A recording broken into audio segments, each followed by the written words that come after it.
મહેસાણા મહાનગરપાલિકાના પ્રથમ મેયર તરીકે સોનલબેન પ્રજાપતિની વરણી થયા બાદ તેમણે એક પ્રશંસનીય અને સેવાભાવી પરંપરાનો પ્રારંભ કર્યો છે.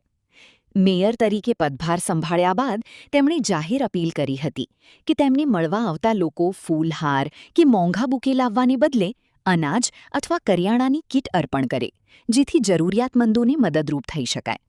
આ પહેલને પગલે અત્યાર સુધીમાં 100થી વધુ કીટોનું વિતરણ કરવામાં આવ્યું છે. મેયરની આ પ્રેરણાદાયી પહેલને મહેસાણાના સિંધી સમાજે એક અલગ જ રીતે અપનાવી હતી. મેયર સોનલબેનના સન્માન સમારોહને બદલે સિંધી સમાજે માનવતાનું કામ કરવાનું નક્કી કર્યું અને સ્નેહ કુટીર વૃદ્ધાશ્રમમાં નિઃસહાય અને વૃદ્ધો માટે ભવ્ય જમણવારનું આયોજન કર્યું હતું. આ કાર્યક્રમમાં ઉપસ્થિત મેયર સોનલબેન પ્રજાપતિએ સિંધી સમાજના આ નિર્ણયની ખૂબ જ સરાહના કરી હતી.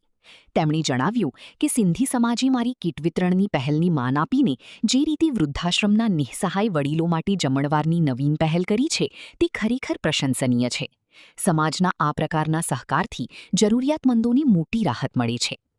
સિંધી સમાજના આગેવાનોએ જણાવ્યું કે મેયરના સન્માનમાં ફૂલ, બુકે આપીને તેને કચરામાં ફેંકી દેવાને બદલે સમાજના વડીલોને પ્રેમપૂર્વક જમાડીને જે સંતોષ મળી છે તે વધુ મોટો છે. આ સેવાકીય કાર્યમાં મેયર સોનલબેન પ્રજાપતિની સાથે રાકેશભાઈ, ધીરજભાઈ સહિત સિંધી સમાજના હોદ્દેદારો, વડીલો અને કાર્યકરો મોટી સંખ્યામાં ઉપસ્થિત રહ્યા હતા. મેયરની આ સેવાકીય પહેલ અને સિંધી સમાજનું આ આયોજન હાલ સમગ્ર શહેરમાં ચર્ચાનો વિષય બન્યું છે અને અન્ય લોકો માટે પણ પ્રેરણારૂપ સાબિત થઈ રહ્યું છે.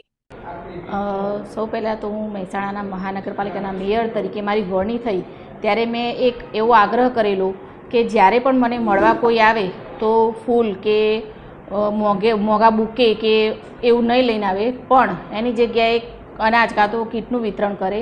અને એ બાબતે બધાએ અમને સારું એવું એમાં ફાળો આપ્યો છે અને અમારા અત્યાર સુધીમાં અમે 101 કીટોનું વિતરણ કર્યું છે અને હજુ 26 તારીખે અમે કદાચ 100-200 જેવી કીટોનું પણ વિતરણ કરીશું.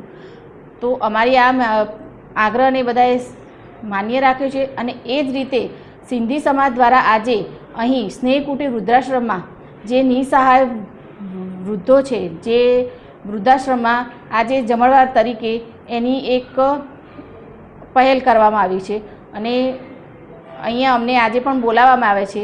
તો તે માટે સર્વેનો ખૂબ ખૂબ આભાર.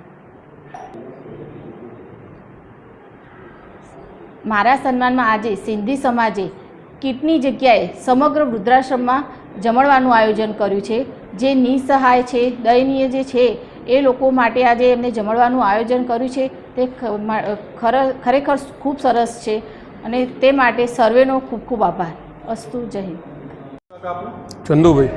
ચંદુભાઈ, શું કહેશો આજે સ્નેહ કુટીરમાં વૃદ્ધાશ્રમમાં આપે જમણવાર પણ આપ્યો? હા, એમ કે આપણા મહેસાણા મહાનગરપાલિકામાં પ્રથમ મેયર તરીકે સોનલબેન પ્રજાપતિ ચૂંટાઈ આવ્યા તો એમનું બધા સન્માન કરતા હતા અને બેને એમ કીધું કે મારે કંઈ હાર તોરાક બુકે નહીં સ્વીકારું, એની જગ્યાએ કોઈ ગરીબો માટે કરિયાણાની કીટ કે એવું કંઈક આપો તો એ હું ગરીબોમાં વહેંચણી કરું. પણ અમારા મહેસાણા સિંધી સમાજે એવો વિચાર કર્યો કે આપણે એના કરતાં બી કંઈક નવીન કરીએ.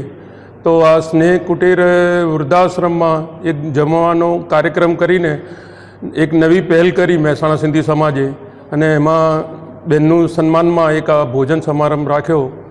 એમાં બેન સોનલબેન અને રાકેશભાઈ, અમારા ધીરજભાઈ બધાએ હાજરી આપી. મહેસાણા સિંધી સમાજના વડીલોએ પણ આમાં હાજરી આપી અને દરેકનો અહીંયા પ્રેમભાવથી બધાને જમાડ્યા.